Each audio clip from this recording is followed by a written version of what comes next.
Hoy día le voy a hacer el tutorial del mudai de quinoa, ¿ya? En estos momentos aquí tengo la olla, más o menos como 1 litro de agua. Le vamos a prenderle el fueguito, ¿ya?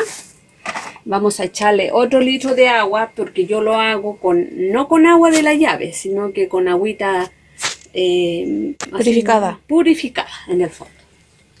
Ya le vamos a echarle toda esta agüita.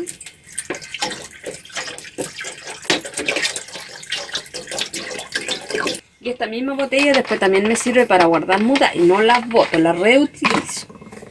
Miren, acá yo tengo ya, esto es un tazón de quinoa, aproximado como para 3 litros de agua. ¿Ya? El tazón, este es el tazón de quinoa que yo eché a lavar y ahora lo voy a echar a la olla. No es necesario calentar el agua, sino que se echa nomás el agua con la quinoa a hervir alrededor de 20 minutos. Una vez hervido, ustedes se van a dar cuenta de que la quinoa está toda cocida, partida, porque está sobrecocida. ¿Ya? Bueno, en el caso que llegase a quedar algunas impurezas, ustedes toman un colador chiquitito y lo empiezan a sacar los malos. Así. ¿Ya? Eso es todo.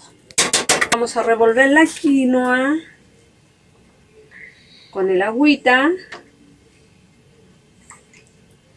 y vamos a dejarlo tapadito para que empiece a calentarse el agua, a hervir. Una vez que ya empieza a hervir hay que sacar 20 minutos total.